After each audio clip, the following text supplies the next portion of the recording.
Bonsoir la team, j'espère que vous allez bien, que vous portez bien vos positions. Quant à moi, je vais très bien. Les gars, vous avez vu le match de ce soir qui vient de se terminer, le match du Nigeria-Cameroun, et vous connaissez tous le résultat qui est 2 buts à 0 en faveur du Nigeria. Ouais la team, le Nigeria a facilement battu l'équipe nationale du Cameroun sans beaucoup d'efforts. Et je pense même que la majorité des Camerounais ne sont pas tristes parce que c'est pas une victoire qui est contestable et discutable. Ils se sont rendus compte que le niveau était bas. Mais le niveau ici n'était pas bas parce que l'équipe du Cameroun était nulle. Le niveau était bas parce que l'entraîneur du Cameroun est nul. Je l'ai déjà dit à maintes reprises, mais beaucoup de personnes ne comprennent pas. Rigobert Song aujourd'hui, face au Nigeria, il nous a apporté un système qui n'était pas digne de ce nom. J'ai l'impression qu'il est venu jouer juste la défense. Et il n'est pas venu jouer aujourd'hui pour gagner un match. Parce que quand on vient jouer pour gagner un match, on ne va pas mettre Gonzalez, Christophe Onwu, Castelletto, et de l'autre côté, tu vas mettre Ngamale, tu vas mettre Nuntolo, et je suis sûr que entre Castelletto, entre Gonzalez, entre Christophe Onwu, entre Nuntolo, entre Ngamale, les trois, c'était une défense à 5.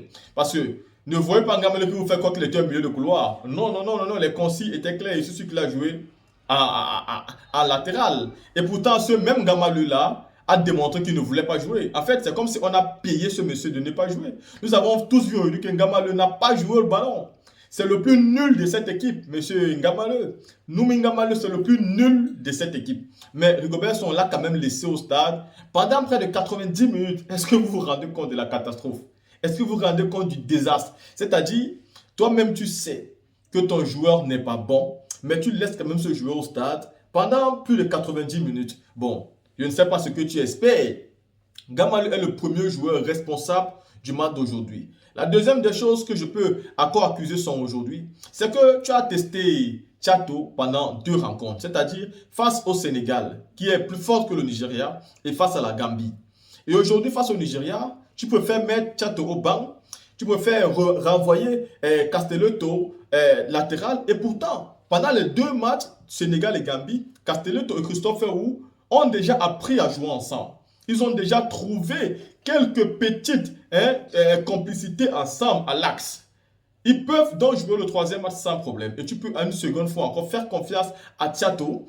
Et là, c'est beaucoup plus mieux que de venir faire confiance comme tu as fait aujourd'hui à Gonzalez. Vu que Rigobert Song est venu jouer avec une seule intention, d'aller aux prolongations. Ça se voit dans ce jeu. Il n'est pas venu jouer pour gagner, il n'est pas venu jouer pour marquer un but. Sinon, il aurait mis un autre dispositif pour contre-attaquer le Nigeria. Mais il n'a pas été capable parce qu'il a préparé un dispositif pour venir barrer, pour venir éviter d'encaisser le but. Malheureusement pour lui, il a coulé aujourd'hui parce qu'il n'a pas les capacités ni les compétences d'être l'entraîneur du Cameroun. Et j'espère pour le bien de l'équipe nationale du Cameroun que la Fédération camerounaise de football, accompagnée du ministre des Sports, vont limoger Rigobert Song.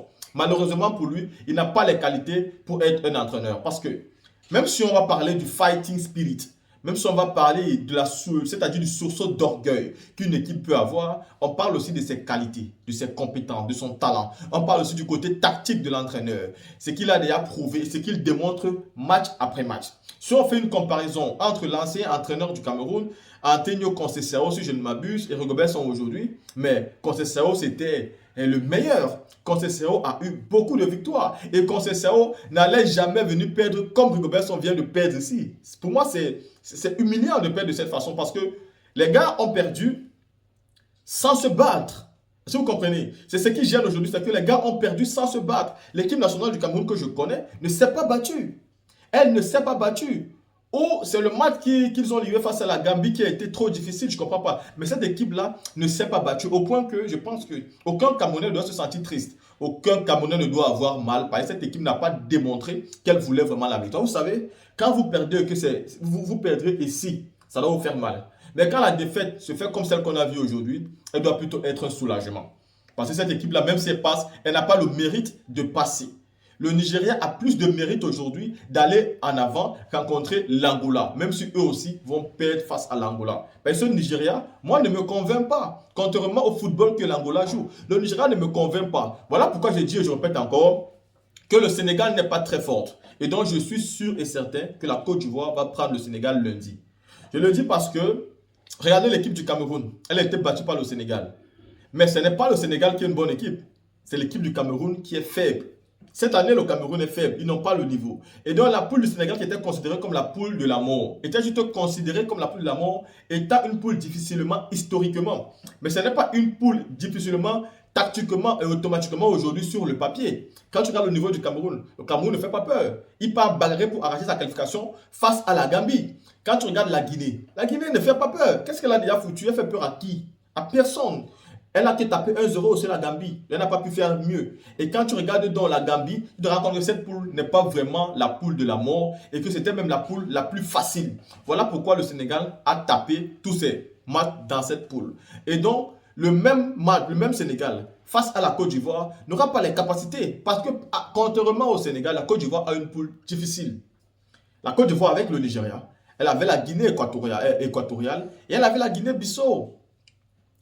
Même si, face à la Guinée-Bissau, la Côte d'Ivoire n'a pas montré un bon football, moi j'ai été satisfait du football que la Côte d'Ivoire a montré face au Nigeria. Et j'ai été déçu que l'entraîneur de la Côte d'Ivoire, au troisième match, est venu changer sa tactique, changer sa physionomie de jeu. Et il a mis de nouveaux joueurs comme les Pépé au stade. Et pourtant, la Côte d'Ivoire avait déjà très bien joué contre la Guinée, le Nigeria. Il fallait donc simplement partir avec le même, c'est-à-dire avec la même fiche, avec les mêmes joueurs, avec le même système que la Côte d'Ivoire avait joué face au Nigeria. Il fallait partir avec le même système face à la Guinée. Et la Côte d'Ivoire n'est pas partie avec le même système. Et malheureusement, quand la Côte d'Ivoire a cassé les 2 buts, le moral est tombé directement.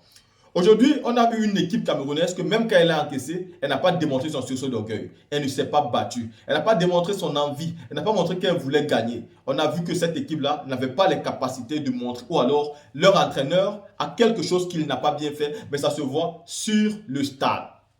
Tu as un Vincent Bakar qui est de retour de blessure. Alors que tu es mené, tu ne gardes pas Vincent Bakar sur le banc pendant jusqu'à 80 minutes. C'est pas possible. Tu as un Noumingama qui est en train de démontrer qu'il n'a pas les qualités pour jouer ce match. Tu as de démontrer qu'il n'a pas le souffle, qu'il n'a pas les poumons, qu'il n'a pas le cardio. Tu ne gardes pas ce joueur jusqu'à presque 80 minutes au stade. Tu as un Koudou qui démontre aujourd'hui qu'il n'est pas capable de jouer comme il joue habituellement. Tu ne le gardes pas pendant toute la rencontre sur le terrain. Vous comprenez? Il a mal fait. Tu as un Fabrice Moumbagna qui est sur le banc. Tu as un Vincent Bakar qui est sur le banc. Tu dois les ajouter. Tu as un Kemen qui est sur le banc. Si ton milieu, ça ne va pas, tu peux l'ajouter. Tu as un Tchato qui est sur le banc. Tu ne vas pas continuer à laisser Gonzalez. Alors que dès la 45e minute, tu pouvais déjà changer et donner de nouvelles stratégies pour qu'on puisse en sortir.